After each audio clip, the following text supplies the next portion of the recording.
හරි අයිබෝන් කියලා පිළිගන්න අපේ YouTube channel එකට. ඉතින් අද ඔබ එකතු වෙන්නේ අපේ කර්මාන්ත රසායන සීරීස් එකේ දෙවෙනි වීඩියෝ එක. ඒ කියන්නේ අපි කලින් දවසේ කතා කරා අම්ල වැසි ගැන. ඉතින් අද අපි කතා කරන්න යනවා මොකද්ද? ගෝලීය උණුසුම ගැන. හරි. ඉතින් එහෙනම් මම ඉල්ලනවා හැමෝගෙම අපේ channel එක subscribe කරන්න. ඉතින් යාළුවන්ටත් බලන්න share කරන්න. අපිත් එක්ක දිගටම රැඳී ඉන්න. එහෙනම් අපි ආ වීඩියෝ එකට.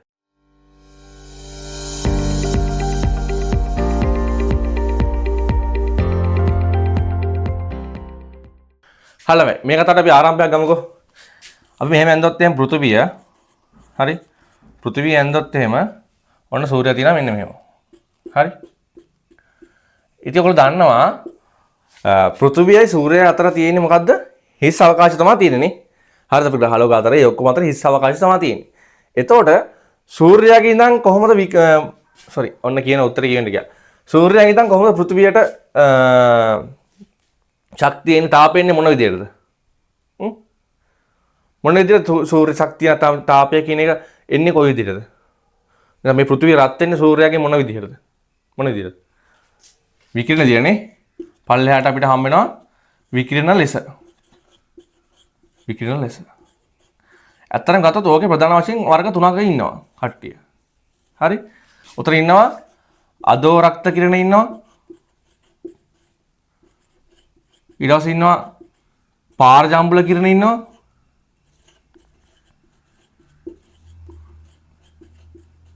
හරි. ඊට පස්සේ දෘශ්‍ය ආලෝකය. වර්ධි. ඔය තුන තමයි ප්‍රධාන වශයෙන් තියෙන්නේ. හරි. එතකොට ඔය විකිරණ කියන එක පෘථිවියට ඇවිල්ලා පෘථිවිය නම් මොකද කරන්නේ? ඕක යම් කිසි ක්‍රියාවලිය. දැන් යම් කිසි ක්‍රියාවලිය කියන්නේ මොකක්ද කියලා බලමු අපි. මොකද වෙන්නේ සූර්යයාගේ ඉඳන් විකිරණ විදිහට පෘථිවියට ඇවිල්ලා පෘථිවිය තුළ යම්කිසි ක්‍රියාවලියක් කරලා මොකද කරන්නේ ආයක පරිවර්තන වෙලා නැත්නම් පිට වෙලා යනවා. හරි. දැන් අපි යන්නේ මේකේ අභ්‍යන්තරය දකින්න. හරි. මේකේ අභ්‍යන්තරය මොකද්ද වෙන්නේ? මේ කතාව කොහොමද වෙන්නේ? මේ අදෝරක්ත කියන දැන් ඔයගොල්ලෝ පාරජම්බුල කියන කොයි වගේද අපිට බලපාන කියලා දන්නවා. හරි. ඒතර මේ ඇත්තට මේ පාරජම්බුල කියන එනවද මෙහෙම කොච්චර ප්‍රමාණයක් එනවද? කොයි වගේ පාරජම්බුල කියන එන්නේ? ඊට පස්සේ අපි දැනගන්න යනවා මේක ඇතුලේ තියෙන අභ්‍යන්තර කතාව මොකද්ද කියලා. ඉතින් අපි ඒක තමයි මේ දැන් ඉගෙන ගන්න යන්නේ මේ ගෝලීය උණුසුම ඉහළ යෑම කියලා මොකක් හරි කතාවක් මේ ඉගෙන ගන්න. දැන් අපි ඒකට දැන් ඉගෙන ගන්න යන්නේ. ඉතින් මේ කතාව ඉගෙන ගන්න මේකේ අභ්‍යන්තර කතාව ඇතුලේ. ඉතින් අපි බලමු මේ මං කිව්වා පෘථිවියේ සිදුවන ක්‍රියාවලිය මොකද්ද? ඒ කතාවත් එක බලමු. මේකේ අපි ආරම්භය ගන්න කොහොමද කියලා. මම හිතා මුල ආරම්භය ලාවට තේරුණා කියලා. මේ සූර්යයන්ද විකිරණ දිහා තමයි පෘථිවියට එන්නේ.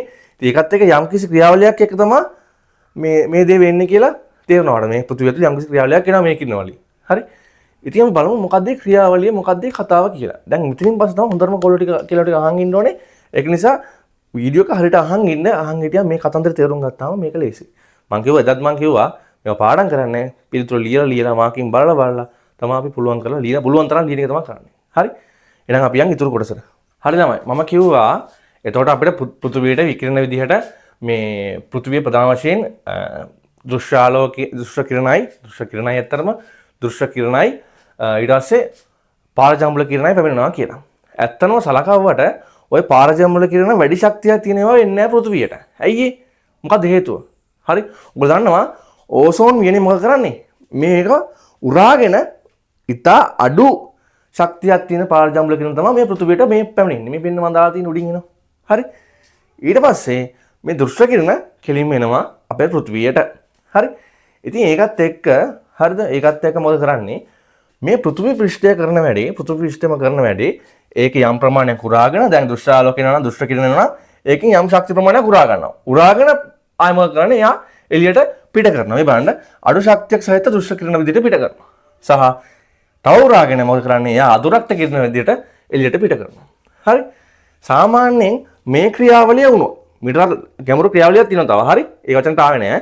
සාමාන්‍යයෙන් මෙයා මෙහෙම අඩු ශක්තිය සහිත පාරජම්බුල කිරණ ඇවිල්ලා දෘශ්‍ය කිරණ ඇවිල්ලා මෙහෙම එයා උරාගෙන මෙහෙම තාපය පිට කරොත් එහෙම තාප පිට කරොත් කියන්නේ මෙහෙම ශක්තිය පිට කරොත් එහෙම යම් තාප ශක්තිය උරා ගන්නවා කියන්නේ අපේ පෘථිවි පෘෂ්ඨය රත් වෙනවනේ. දැන් මූ ඇවිල්ලා මේ ශක්තිය වැඩි එකන්නේ. ශක්තිය වැඩි එකේ පොඩ්ඩක් ශක්තිය වැඩි එක ඇවිල්ලා ඌ ශක්තිය උරා ගන්නවා. උරා ගන්න තමයි පිට කරන්නේ. උරා ගන්නවා කියන්නේ අනිවාර්ය පෘථිවි පෘෂ්ඨය රත් වෙනවා. හරිද? ඒ රත් උනත් සාමාන්‍ය රත් වෙන්නේ දින 18කට වගේ. ඒ කියන්නේ සෙල්සියස් අංශක 18කට වගේ තමයි සාමාන්‍ය රත් උනත් රත් වෙන්නේ. හරි. සෙල්සියස් අංශක 18ට වගේ තමයි රත් වෙන්නේ. එතකොට මොකද වෙන්නේ? ඒත් මදි තාම අපිට ජීවත් වෙන්න තරම් අර සුදුසු උෂ්ණත්වයක මේ පෘථිවියේ තියෙන මදිනේ. දැන් මූ ඇවිල්ලා පරාවර්තන වෙලා ගියාට උරාගෙන ශක්තිය යම් ප්‍රමාණයක් මේ පෘථිවි පෘෂ්ඨයෙන් උරාගෙන ගියාට ඒ ප්‍රමාණය මදිනේ. සමන ඍණ 18ක් වගේ තමයි කියන්නේ. හරි. ඊට එහා තව මොකක් හරි ක්‍රියාවලියක් වෙන්න ඕනේ. හරි. මෙන්න මේ වගේ ක්‍රියාවලියක් වෙනවා. හරිද? මම ඒක නිල් පාණෙන් අඳින්නම්. මෙන්න මෙහෙම සින්නක් එනවා. මේ අඩු ශක්තිය සහිත දෘශ්‍ය කිරණයි අදුරක්ත කිරණයි තියෙන්නේ. අන්න ඕන් කරන වැඩේ ඉන්නවා මෙන්න මේ වායු සෙට් එකක් ඉන්නවා. වායු ඉන්නවා. හරි. වායු මොනවද කියලා බලමු අපි. හරි. වායු සෙට් එකක් ඉන්නවා. මේ වායු කරන වැඩේ මෙන්න මේ පිට වෙන තියෙන්නේ. පෘථිවියෙන් පිට වෙන සෙට් එකක් ඉන්නේ. මෙන්න මේ අඩු ශක්තිය සහිත දෘශ්‍ය කිරණයි අදුරක්ත කිරණයි මොකද කරන්නේ? එයා උරාගෙන නැවත පෘථිවිය පැත්තට පිට කිරීමක් කරනවා. හරි. ඒ කියන්නේ අරව යන්න දෙන්නේ නැහැ. හරි. ඒක පිටවල යන්න දෙන්නේ නැහැ.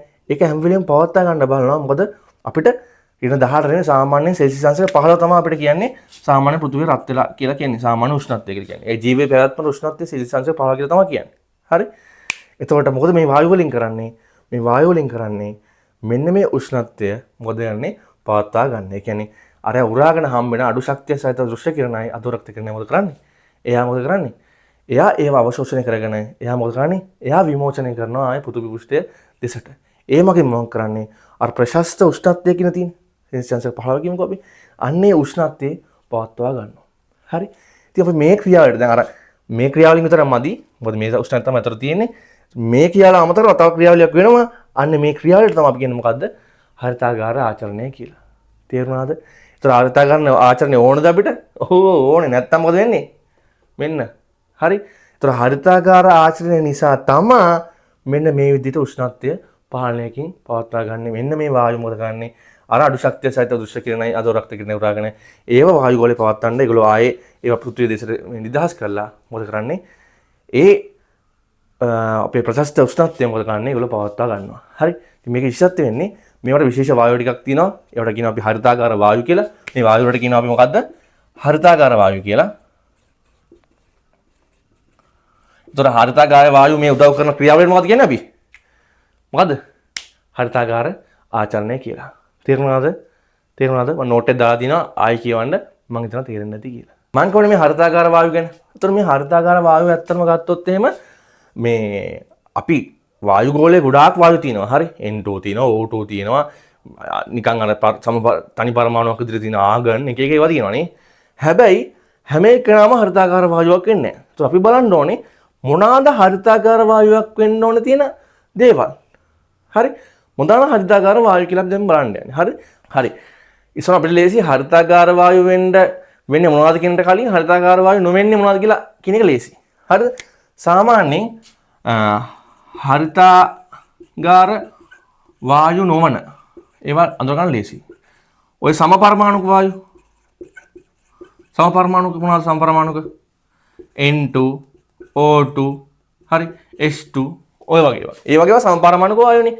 එකම පරමාණුනේ තියෙන සමපරමාණුක. ඒ කියන්නේ ඒ වගේ ඒවා හරිතාගාර වායු වෙන්නේ නැහැ. දෙවෙනි එක ආය හරිතාගාර වායු වෙන්න බෑ. ඔය තනි පරමාණුකද තියෙන වායු. හරි ආගන් හරි ඔන්න ඔය වගේ ඒවා තියෙන්නේ. හරිද? ඒ වගේ ඒවාට මොකද වෙන්නේ? ඒක පරමාණුක වායු කියනවා අපි. ඒක පරමාණුක වායු. ඔය වගේ ඒවාට ගත්තත් මොකද වෙන්නේ? මේ ඒවටත් හරිතාගාර වායු වෙන්න බෑ. ඊට අමතරව දැන් අපි ගන්න බලන්න එපා හරිතාගාර මේවට හරිතාගාර වායු වෙන්නේ නැහැ. හරි? ඒතර බලමු අපි හරිතාගාර වායු වෙන්නේ මොනවද කියලා. හරිතාගාර වායු වන ගත්තොත් එහෙම එකක් තමයි. හරිද?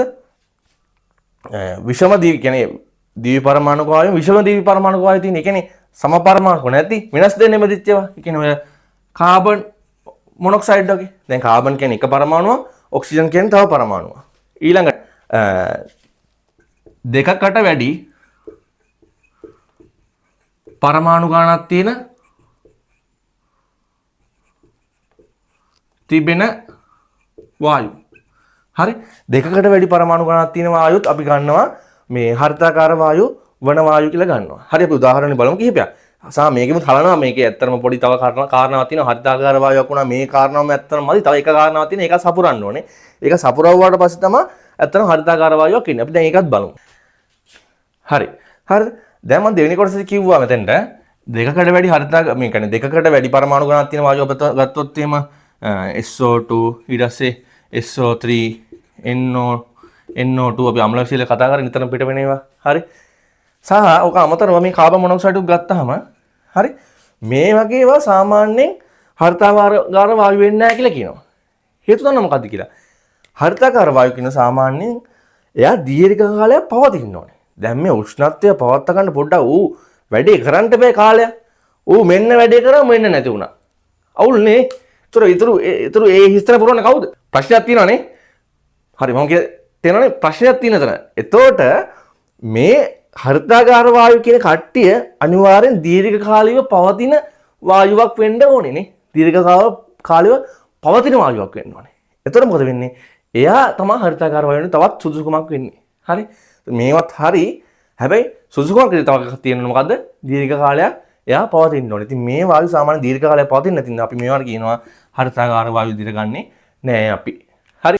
මම කියවනේ හරිතාකාර වායුවක් වෙන නම් එයා සාමාන්‍යයෙන් ඉන්න විදිය තමයි අපි කිව්වේ. සාමාන්‍යයෙන් මොකද්ද වෙන්නේ? විෂම පරමාණු වායුවක් වෙන්න පුළුවන්. නැත්නම් පරමාණු දෙකකට වඩා වැඩි ඒවා ගත්තාම සාමාන්‍යයෙන් හරිතාකාර වායුවක් විදිහට ක්‍රියා කරනවා. හැබැයි අර අපි ගත්තා NO2 SO2 ඊට පස්සේ කාබන් මොනොක්සයිඩ් CO කියන කට්ටිය හරිතාකාර වායුවක් වෙන්න මොකද ඒක අවශ්‍යතාවය පොඩ්ඩක් කේස් වෙනවා. ඒක ලක්ෂණයක් පොඩ්ඩක් කේස් වෙනවා අතරම. හරිද? සාමාන්‍ය හරිතාකාර වායුවක් වෙන්න නම් මෙන්න මේ ලක්ෂණ දෙක තියෙන්න ඕනේ අනිවාර්යයෙන්. මොකද්ද? අදෝරක්තිකයට අවශෝෂණය කරගන්න පුළුවන් වෙන්න ඕනේ. අනිත් එක මොකද්ද? දීර්ඝ කාලයක් පවතින්න පුළුවන් වෙන්නත් ඕනේ. දැන් අරුණ්ඩ මොනවද නැත්තේ? දීර්ඝ කාලයක් පැවතීම අඩුයි. උන් දීර්ඝ කාලයක් පවතින්නේ නැහැ. අන්න ඒකින්ද මොකද කරන්නේ? මුන් පොඩ්ඩක් හරිතාකාර වායු කියන කතාවෙන් පොඩ්ඩක් අයින් කරලා තියෙනවා. හරි? මොකද දීර්ඝ කාලයක් පැවතීම කියන කතාව නැති හින්දා. ඒතර සාමාන්‍යයෙන් හරිතාකාර වායුවක් නම් මෙන්න මේ අවශ්‍යතාව දෙක සපුරන්න ඕනේ. එහෙම සපුරන හරිතාකාර වායු පහක් ගැන අපි කතා කරනවා. හරි? පළවෙනි එක තමයි H2O gas නැත්නම් අපි කියනවා මොකද්ද? ජල වාෂ්ප. හරි? නැත්නම් ඉන්නවා දෙවෙනි එක CH4 මොකද අපි කියන්නේ? මොකද මේක කියන්නේ? මීතේන්. හරි? ඉන්නවා මොනවද තුන්වෙනි එක අපි හැමෝම දන්න කාබන් ඩයොක්සයිඩ් CO2. හරි මොකද යන්නේ? හරි? හතර ඉන්නවා නයිට්‍රස් ඔක්සයිඩ් අපිට කියන්නේ නැත්නම් nitrous oxide N2O nitrous oxide. හරි? ඊළඟට අන්තිමේට ඉන්නවා කවුද? වාෂ්පශීලී හැලජනීකృత හයිඩ්‍රෝකාබන කියලා කියනවා. අපි දැන් බලමු මේවා. හරි? වාෂ්පශීලී හැලජනීකృత හයිඩ්‍රෝකාබන. හරි? හයිඩ්‍රෝකාබන අපි ඒගොල්ලෝ හැටියට ගන්නවා CFC ඒගොල්ලෝ හැටියට අපි සලකනවා CFC HFC ඉන්නවා HCFC. හරි? එතකොට මෙන්න මේ සෙට් එක තමයි අපි ඔය කියන හරිතාකාර වායු. මොනවද හරිතාකාර වායු කියන්නේ? අර පෘථිවි පෘෂ්ඨයේ මොකද කරන්නේ? උරාගෙන අඩු ශක්තියක් සහිතව පිට කරන දුෂ්‍ර කිරණයි මොකද කරන්නේ? අදෝරක්ත කිරණයි මොකද උරාගෙන මොකද කරන්නේ ඒගොල්ලෝ? ආය නැවත පෘථිවියට උදාහරිනවා අර උෂ්ණත්වය පවත්වා ගන්න. ඊට වඩා අඩු ප්‍රමාණයකින් තමයි උදාහරින්නේ. ඒතර ඒ තාපය මොකද කරන්නේ? ඒ තාපය මොකද කරන්නේ? බැලන්ස්ව තියාගන්න මෙන්න මේ හරිතාකාර වායු වලින්. හරි? වැඩේ කියන්නේ මොකද්ද? මේ හරිතාකාර වායු ඕනතර වැඩිලා තින්නේ අපි මිනිස් ක්‍රියාකාරකම් නිසා. හරි? ඕනතර වැඩි වුණාම මොකද වෙන්නේ? ඒසින් කියන්න පුළුවන්. මොකද වෙන්නේ? මුන් ඕනතර වැඩි වුණාම මම මොකද කරන්නේ? පෘථිවියෙන් එන ඔක්කොම උරාන මොකද කරන්නේ? පිට කරනවා. හරි? මොකද වෙන්නේ? උෂ්ණත්වය වැඩි වෙනවා. දැන් අපිට තියෙන්න ඕනේ සාමාන්‍ය මට්ටමක් තියෙනවනේ. හරිද? සාමාන්‍ය සෙල්සියස් එක 15ම නෑ. අර දැන් ද්‍රවආසන්න එයා අර අපේ දිශානතියත් එක්ක පෘථිවියේ තියෙන දිශානතියත් එක්ක සමහර පැතිවලට අර සීතල කාලගුණයක් තියෙන සමහර පැතිවලට මේ ඊට වඩා මධ්‍යම මට්ටමේ කාලගුණයක් තියෙන සමහර කට්ටියට බට්ට රස්නේ කාලගුණයක් තියෙනවා. ඒකත් එක වෙනස් වෙනවා. ඒක හරි. නමුත් සාමාන්‍ය මට්ටමින් එහා උෂ්ණත්වය වැඩි වෙන්න ප්‍රධාන වශයෙන් බලපාන්නේ ඔය මේ හරිතාකාර වායුව මොකද වෙන්නේ? ඕනට වඩා වැඩි වෙන එක. හරිතාකාර වායුව හොඳයි, හරිතාකාර ආචරණයත් හොඳයි. වැඩි වෙලා තියෙන මොකද කරන්නේ? අපේ මිනිස් ක්‍රියාකාරකම් හින්දා මොකද වෙන්නේ? මෙන්න මේ වායු පරිසරණ උදාහරණ ක්‍රම මොකද වෙලා තියෙන්නේ? ගොඩාක් වැඩි වෙලා තියෙනවා. හරි? මේ වැඩිවීමත් සමග මොකද වෙන්නේ? අර හරිතාකාර වායුව මොකද කරන්නේ? උගල ගොඩාක් රත් කරන අර වායුව ඒගොල්ලෝ අවශෝෂණය කරගෙන ඒගොල්ලෝ ගොඩාක් රත් කරනවා පෘථිවිය. ඒ පෘථිවිය රත් කිරීමෙන් අනවශ්‍ය ලෙස මොකද වෙලා තියෙන්නේ? පෘථිවි උණුසුම මොකද වෙලා තියෙන්නේ? පෘථිවි නැත්තම් මේ මොකද අපි කියන්නේ පෘථිවි උණුසුම කියන එක. පෘථිවි උණුසුම මොකද වෙලා තියෙන්නේ? ඕනටත් වඩා වැඩිලා තියෙනවා. දැන් අපි බලමු ඊළඟට. දැන් කතාව තියෙනවා පෘථිවි උණුසුම වැඩි වෙන්න හේතු මොනවද කියලා තේරෙනවා. මේ හරිතාගාර වායු ඕනට වැඩි වෙන එක. දැන් බලමු මොනවාද මිනිස් ක්‍රියාකාරකම් කියලා. මෙන්න මේ හරිතාගාර වායු පිට වෙනවා. රයිට්? හරි. මම වෙලා යන බෝඩේ ලියා ගත්තා. ඉතින් දැන් අපි බලන්න යන්නේ මේකින් එක බලමු අපි මේ හරිතාගාර වායුන් ඕනට වඩා පිට වෙන ක්‍රම. දැන් හරිතාගාර වායුන් තියෙන්න ඕනේ. හැබැයි දැන් වෙලා තියෙන්නේ ඕනට වඩා දැන් හරිතාගාර වැඩි වෙලා. ඒකෙන් තමයි ගෝලීය උණුසුම වැඩි වුනේ. හරි? ඉතින් දැන් බලමු මේ වගේ දැන් මිනිස් ක්‍රියාකාරකම් නැත්තම් ස්වාභාවිකව වෙන්න බෑනේ ඕක අනිවාර්යයෙන්ම. අපි හින්දා වෙන්න ඕනේ ඕක. ඒතර බලමු අපි මිනිස් මොනවද ක්‍රියාකාරකම් මෙන්න මේ අපි කතා කරපු හරිතාගාර වායු පිට වෙන්න. හරි? ඒතර බලමු ඉස්සරම CO2. ඔයගොල්ලෝ දන්නවා CO2 න ප්‍රධාන වශයෙන් ගල් අඟුරු හා පෙට්‍රෝලියම් ඉන්ධන අධික ලෙස දහණයෙන් පිට වෙනවා ගොඩක්. කියන්නේ අපි වාහන දහණය මගින් කොච්චර CO2 පිට වෙනවන්නේ. හරි? ඒතර CO2 වැඩියෙන් පිට වෙන්නේ නැත්තම් මේකෙන්. හරි? මේ ඉන්ධන දහණය පෙට්‍රෝලියම් ඉන්ධන දහණය තමයි ප්‍රධාන වශයෙන් පිට වෙන්නේ. හරි? ඔයගොල්ලෝ මේක හොඳට දන්න කාරණාව. සහ ඊළඟ පැත්තේ මොකද්ද? ඒ පැත්තෙන් දැන් CO2 උරා ගන්න තියෙන මොකද්ද? ප්‍රධානම දේ වන වගන නැත්නම් පරිසරයනේ අපි මේ ගස්නේ උරා ගන්නනේ. එතකොට මේ දැන් මොකද වෙලා තියෙන්නේ? ඒ උරා ගන්නෙවත් මොකද කරන්නේ? විනාශ කරනවා. වන විනාශය. ඉතින් මේ කැලෑ එලිපෙහෙලි කිරීමත් අනම්මන ඒ වගේ දේවල්ත් එක්ක මොකද වෙලා තියෙන්නේ? මේ CO2 අධික ලෙස ප්‍රමාණයක් අපේ පරිසරයට මුදා හැරෙනවා. හරි? ඒතකොට ඒක තුලින් මොකද වෙන්නේ? ගෝලීය උණුසුම ප්‍රධාන වශයෙන් කාරණා තමයි මෙන්න මේ CO2 කියන්නේ. ඊළඟ N2O. N2O හරි ගොඩාක් පිට වෙන්නේ. නමුත් එයා මෙන්න මේ අපි සාමාන්‍ය මේ අපේ රටේ ගොඩක් කෘෂිකර්මාන්තය තියෙනවා. මේ වගේ අපේ රටේ නම් මේ N2O ආයු පිට වෙන මේ වගේ ක්‍රම වෙන්න පුළුවන්. හරි මොකක්ද කියන්නේ? කෘෂි පොහොර ලෙස පසට එකතු කරන පොහොරවල අඩංගුවට නයිට්‍රජන් අඩංගු සංයෝග මත නයිට්‍රිහාරි බැක්ටීරියා ක්‍රියා කිරීම නිසා. එතකොට අපි දන්නවා අපි පාවිච්චි කරන කෘෂි පොහොරවල අපි දානවා පස්වලට ඒවා. අපි පරිසරයට එකතු කරනවා ඒවා. හරි? ඒවා වලින් වර්ධනය වෙන්නේ ඒවා. ඒතර මේ පොහොරවල මොකද කරන්නේ? ක්‍රියා කරනවා නයිට්‍රිහාරි බැක්ටීරියා. ඒ බැක්ටීරියා ක්‍රියා කරලා මොකද කරන්නේ? N2O පිට වෙනවා. හරි මේ වගේ ප්‍රතික්‍රියා නේද? මේ කොටස ලේසි. දැන් අම්ල වැසි වගේ නෙමෙයි. අම්ල වැසිට ප්‍රතික්‍රියා ලියන්න. දැන් මේකේ ප්‍රතික්‍රියා කතා කරන්නේ නැහැ. මේක කතා කරන්නේ අර තියරි කාරණා ටික විතරයි. හරි අතන මේගොල්ලෝ මේක තේරුම් කරලා අර මේක තේරුම් ගන්න කටපාඩම් කරන්න බෑ. මේක තේරුම් ගන්න පුළුවන් තරම් මතක් කරගෙන තනියෙන් ලියන්න. තනියෙන් ලියන්න. හරි මේ වචන එන්න ඕනේ. හරි මේ වචන ලියන්න ලස්සනට. ඒ වචන ලියන්න ලස්සනට ඒක තනියෙන් ලියන්න ඕනේ. නැතුව එන්නේ නැහැ ඕක. හරි ඊළඟ අපි මේක බලමු. ඊළඟ CH4. මීතේන් ඔයගොල්ලෝ දන්න මේකත්. හරි සාමාන්‍යයෙන් අපි දන්නවා අපේ රටේ කුණු බැහැර කිරීම ඉතාම දුර්වලයි. හරි ඉතින් මේ ඉතා දුර්වල කුණු බැහැර කිරීම නිසා මොකද කරන්නේ? නිර්වායු බැක්ටීරියා මොකද කරන්නේ? මේක වියෝජනය කරනවා බොහෝ වශයෙන්. හරි ඉතින් මේ අක්‍රමවත්ව පරිසරයේ කුණු බැහැර කිරීම නිසා ගොඩාක් මොකද කරන්නේ? CH4 පිට වෙනවා. හරි ඊළඟට තමයි වගුරු පිම්මාශිත කුෂිකර්මාන්තයේදී කාබනික ද්‍රව්‍ය නිර්වායු වියෝජනය කිරීමෙත් ඇත්තම CH4 පිට වෙනවා. තව එකක් තමයි ඔය ගොවිපළවල් ආශ්‍රිතව දැන් අපි හරක් එළුවෝ බැටළුවෝ වගේ සත්තු මේ ගොඩාක් මේ ඇති කරනවානේ. ඉතින් ඒ ඇති කරන සත්තු මගේ මොකද ගන්නෙ? ඔය නිර්වායු බැක්ටීරියා ඒගොල්ලොන්ගේ තුල ක්‍රියා කරලා ඒගොල්ලෝ දාන අපද්‍රව්‍ය මත ක්‍රියා කරලා මොකද වෙන්නේ? ඉහළ වශයෙන් මොකද කරන්නේ? CH4 පිට කරනවා. සහ බොරතෙල් කැණීම් වලදීත් මොකද වෙන්නේ? CH4 පිට කරනවා. හරි. ඉතින් මේක අර කතන්දරයක් වගේ කියාගෙන මත තියාගන්න ඕනේ. ලීලා මත තියාගන්න ඕනේ. හරි. ඉතින් මට පැහැදිලි කිරීම ඔය ගන්න තමයි පැහැදිලි කරන්න. මීට රදයක් කියන්න නැහැ නේ කියතරනේ. රයිට්. ඊළඟ මේක පොඩ්ඩක් කියන්න දෙයක් තියෙනවා. මේක අලුත් දෙයක් නේ. ඔය CFC, HCFC නැත්නම් මොකක්ද කියන්නේ හැලිජනීකృత හයිඩ්‍රෝකාබන් නේ. හැලිජනීකృత හයිඩ්‍රෝකාබන් කිව්වම ඇත්තටම මේවා මේ අපි හදපු දේවල් මිසක් මේ ස්වභාවයෙන් හදපු දේවල් නෙමෙයි. මේක මිනිසා විසින්ම හදපු දේවල් ටිකක් මේ වායු කිහිපයක් තමයි මේක. ඇත්තට මේ වගේ මම ඒක ඇඳලත් පෙන්නනවා මේ වගේ වායු මේ. හරි. මේක සාමාන්‍යයෙන් පවර්ෆුල් වැඩි. හරිද?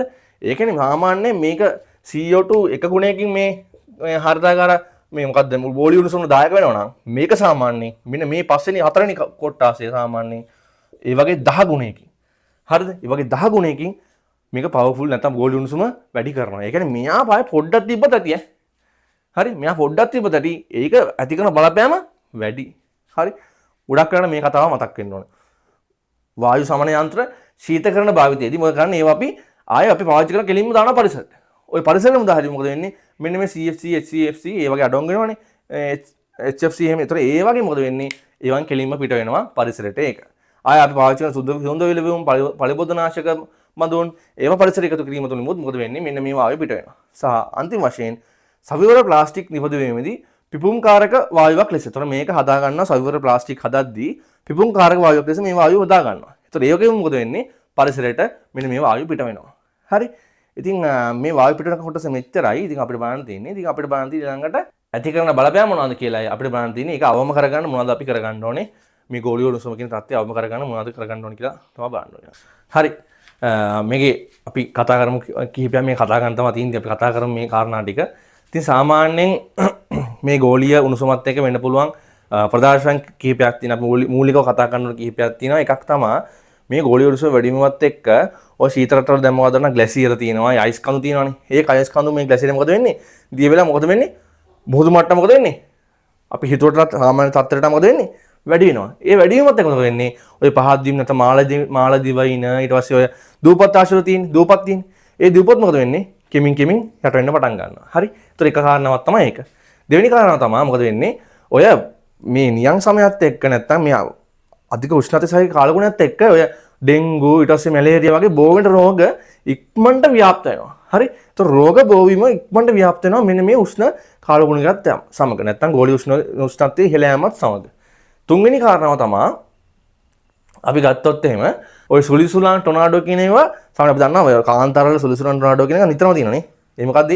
වීලි කාලගුණ නැත්නම් ඒ අර උෂ්ණත්වය ඉහළ නිසානේ. ඒතර මේක සාමාන්‍ය වෙන්නේ මොකද? දැන් අපේත් ගෝලීය උණුසුම වැඩි වෙනවනේ දැන් අපේ ඉන්න පරිසරේ. ඒතර මොකද වෙන්නේ? අපි ඉන්න පරිසරෙත් සුලිසුලාන් ඊට පස්සේ මේ මොනවාද ටොනාඩෝ කියනවා නිතරම මොකද වෙන්නේ? අපිට මේ දකින්න හම් වෙනවා පරිසරේ. හරි? ඒකත් අහිතකර තත්ත්වයක්. හරි? ඊළඟ ඔය දැන් සමහර සත්තු ඉන්නේ සමහර පැතිවල විතරනේ. හරි?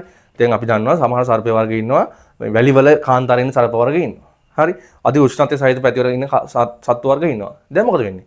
දැන් උන් සංක්‍රමණය වෙන්න පටන් ගන්නවා අපේ ඉන්න කලින් අපි ශීත කාලේ තිබ්බා. දැන් මොකද වෙන්නේ? මේ ගෝලීය උණුසුම වැඩි වීමත් එක්ක අපි පැත්තේ මොකද වෙලා තියෙන්නේ? ඒ වගේ වෙලා. දැන් ඒ වගේ සත්තුත් මොකද වෙන්නේ? ආක්‍රමණකාරී සත්තු මොකද වෙන්නේ? මේ පැත්තට යනවා. ඒතර මෙතන පරිසර ජෛව විවිධත්වය සම්පූර්ණයෙන්ම අඩපණ වෙලා නැත්තම් නැති වෙලා විනාශ වෙලා යනවා. තියෙන ඕන සමතුලිතතාවය ඔක්කොම නැති වෙලා යනවා. හරි. ඒතර ඒ කාරණාව තමයි ඒක. තව ප්‍රධාන කාරණාවක් තමයි දේශනික තත්ත්ව සම්පූර්ණයෙන්ම වෙනස් වෙනවා. හරි. වැස්ස එන්න ඕන කාලට නෙවෙයි වැස්ස එන්නේ. හරි. ඒතර සමහර දවස්වල මොකද වෙන්නේ? අර මේ පායන්න ඕන කාලට වඩා සෑහෙන දවසක් පායනවා. මාසයක් පායන්න ඕන නම් මාස දෙකක් විතර පායනවා. හරි. ඒතර දේශගුණික විපර්යාස සම්පූර්ණයෙන් වෙනස් වෙනවා මේ ගෝලීය උණුසුම වැඩි වීමත් සමග. හරි. ඉතින් මේ වගේ ප්‍රධාන කාරණා කිහිපයක් මේ ගෝලීය උණුසුම නිසා අපිට බලපාන්න සිදු වෙනවා. මේක සාමාන්‍යයෙන් සෑහෙන දුරට මේ අර්බුදය මේ අර්බුදය සෑහෙන මට්ටමකට ඇවිල්ලා තියෙනවා. හරි. ඉතින් මේක අපිට වළක්ව ගන්න අපි මොකද්ද කරන්න පුළුවන් ක්‍රියාමාර්ග කියලා අපි ඊළඟට කතා කරන්න යනවා. හරි. එතකොට මේවට විසඳුම් ගන්න වෙන්නේ අපි කරන ක්‍රියාමාර්ග වලටම අපිම තමයි මේක කරන්න වෙන්නේ. හරි. දැන් අපි මොකද්ද කිව්වේ CO2 වලට අපි ගස් කපනවා. හරි CO2 වඩා විශාල වශයෙන් පිට වෙනවා. ඉතින් ඒකට අපි කරන ගස් කපනවා. ඉතින් අපිට මොකද කරන්න පුළුවන්? අපිට වන විනාශය අවම කරන්න පුළුවන්. අපිට පැය හිටවන්න පුළුවන්. හරි. ඔයගොල්ලෝ දන්නවා අපි කැම්පස් වලේම ඕන තරම් මේ වගේ ප්‍රොජෙක්ට් කරනවානේ.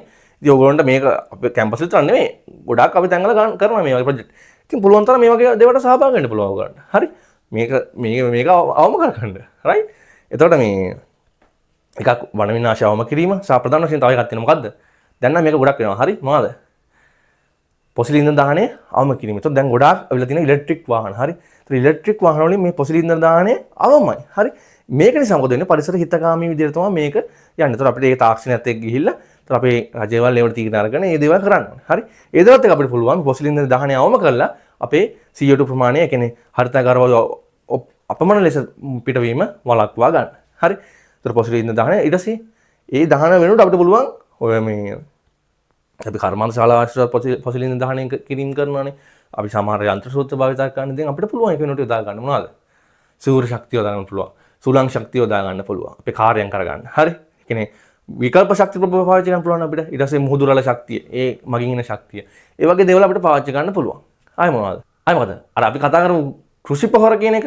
අපි පාවිච්චි කරන්නේ මේ කෘෂි පොහොර මොකද රසායනික පොහොරන්නේ අපිට පුළුවන් අර කාබනික පොහොර වලට මාරු වෙන්න. ඉතින් අපි දන්නා මේ රජෙත් ඕක කරන්න ගිහිල්ලා එකපාරම කරන්න ගිහිල්ලා නාගත්තානේ කලින් රජේව.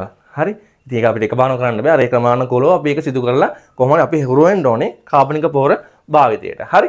ඒකත් අපි ගන්න පුළුවන් එක විසඳුමක් තමයි මේ ගෝලීය උණුසුම නවත්තන්න. ආය අපිට පුළුවන් ඔය අපි ඉවත කරන ශීත කරන අපි ඉවත කරන AC යන්ත්‍ර ඊට පස්සේ ඒ වගේ දේවල් ඒ කර්මනාකාරීත්වයක් ඇතුව අපිට ඒව බැහැර කරන්න පුළුවන්.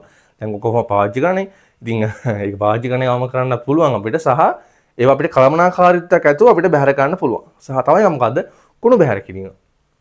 අපරාව්‍ය බැහැර කිරීම. ඒතර කුණු අපරාව්‍ය කියන අපි බැහැර කරනවා කලමනාකාරීත්වයක් ගතිය. ඒක ප්‍රතිශක්තිකරණයට ලක් කරන්න පුළුවන්. ඉතින් ඒ වගේ මේ කතා කරනකොට මේවට ඇතුලේ කියන ප්‍රොබ්ලම් මේ දන්න සාමාන්‍ය දේවල් තියෙනවා. මේ විශේෂ දේවල් නෙමෙයි මං කියලා දෙන්න ඕන තරම් දේවල් නෙමෙයි මේකේ. හරි? අර මුල් ටික මං පැහැදිලි කරලා පස්සේ දැන් ඔයගොල්ලෝ හැමදේම දන්නවා. හරි? ඒතර තනියෙන් මේවා ලියලා පුරුදු වෙන්න ඕන දේවල්. හරි? හරි ඉතින් අද වීඩියෝ එක කතා කරන්න තියෙන ඔච්චර තමයි. ඉතින් මං හිතලා තේරෙන්නේ නැති කියලා. අද නම් ලේසියිම. අද අම්ලවැසියට දාලා ලේසි. සහදේවලුත් අලුත් වෙලා තියෙනවා. මං හිතනවා හොඳට දැන් ඇහෙනවත් ඇති කියලා.